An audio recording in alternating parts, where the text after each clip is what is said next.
Hi everyone, and welcome back to another video. So in today's video I thought I would just do a fun little sit down video and talk you through the library books that I got recently. This is like a last minute idea because I am behind on Bookmas, so I hope that you still enjoy, and I am just going to be showing you what I got, why I decided to get it, why I'm excited to read it, and I'll probably read the synopsis as well. So let's just get right into it. So the first book is The No-Show by Beth O'Leary. So this book is the only one that I don't own from this author as far as I know. So when I saw it in the library I was like, I need to pick this up because I have been wanting to read this one for a while. I just haven't like had a chance to get it or anything, and I thought, here's my chance. This one says 8:55 a.m. Sorry if I said that wrong. I really hate butchering names, so I'm really not good with them. Is looking forward to her breakfast date with Joseph. She was surprised when he suggested it. She normally sees him late at night in her hotel room. Breakfast on Valentine's Day surely means something, so where is he? 2:43 p.m. Miranda's hoping that a Valentine's Day lunch with Carter will be the perfect way to celebrate her new job.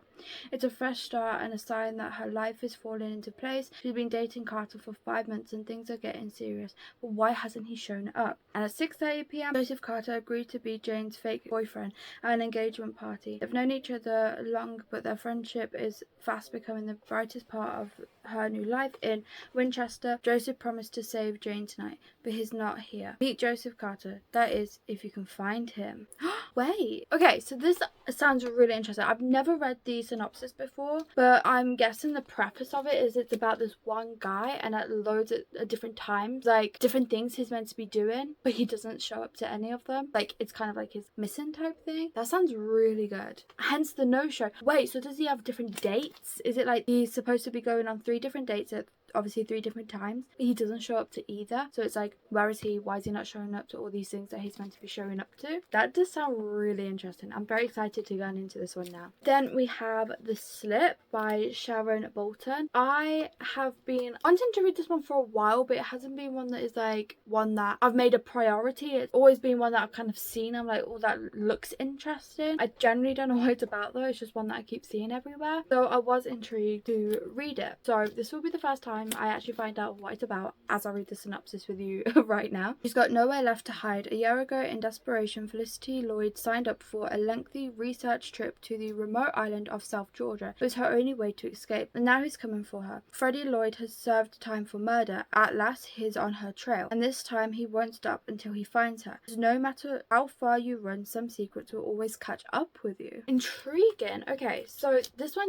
is one of those thrillers which I like, where in the synopsis it doesn't really give you much information. It kind of gives you the basis of it, so then it's like makes you intrigued and wanting to read it. And obviously that's what I love about thrillers, because it's always better to go into it blind. But I'm just intrigued because Felicity Lloyd and Freddie Lloyd, was that like her husband or something that's been in prison, or like maybe a family member, and now like why would he be chasing her? You know what I mean? Like I've got all these questions now, so I'm excited to go into this one. I haven't really heard many people talking about it. I've just always like seen it around type thing, if that makes sense. But I am excited to get on into this one because it does feel like it's going to be a gripping one. Then we have The Therapist by B.A. Paris. I do believe that B.A. Paris is a popular thriller author, and I have heard a lot of amazing things about their books. So I did get one for my birthday, and then the next 2 is also by the same author. So The Therapist, I have heard a lot about this one specifically, so I am excited to get on into it. Let's read the synopsis together. Just to let you all know, this is the first time I'm reading the synopsis for all of them. But it says, when Alice and Leo move into a newly renovated house in the Circle, a gated community of exclusive houses, it is everything they've dreamed of. Appearances can be deceptive. As Alice is getting to know her neighbours, she discovers a devastatingly grisly secret about her new home and begins to feel a strong connection with Nina, therapist who lived there before. Alice becomes obsessed with trying to piece together what happened 2 years before. No one wants to talk about it. The neighbours are keeping secrets and things are not as perfect as they seem. Okay, this one sounds really interesting. It kind of gives but not really, Never Lie by Frida McFadden vibes, in the sense of like The Therapist and finding out secrets, but it is a little bit different because, well, that's the only similarity.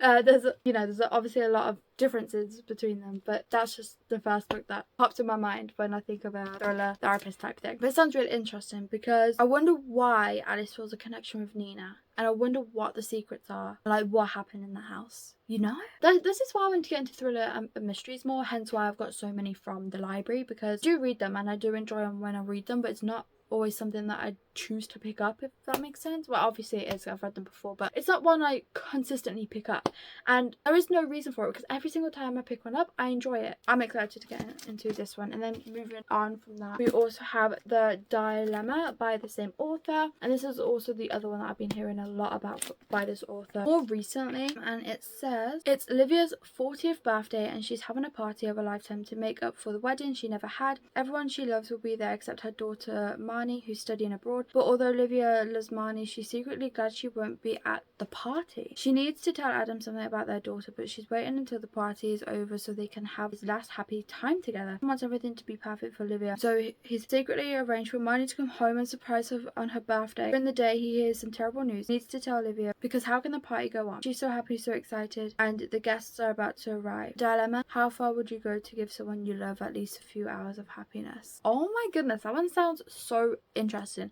It also kind of sounds like one that can kind of like make you frustrated, but like in a good way. It's like, please just like communicate type thing, but like it's not a bad type of like, this is frustrating, I can't stand it, like a one, you know, anticipation type thing. I am really excited for this one now. This one just sounds so interesting. I don't even know what one to start from B.A. Paris, so I'm going to show you the other one, and if you've read by B.A. Paris before, please let me know what one to start with. This one is kind of grabbing my attention though, I'm not gonna lie, like this is the one I really want to start. And then finally we have The Prisoner by B.A. Paris, and this I believe is obviously another popular one.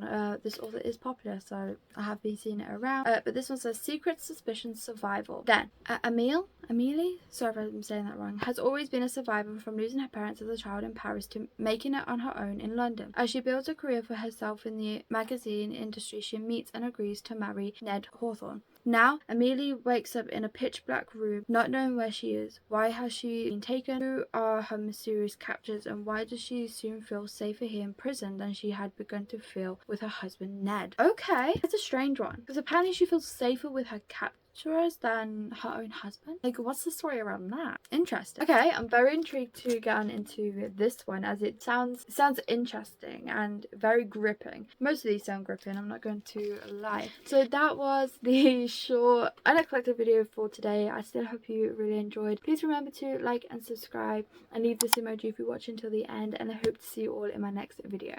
Bye.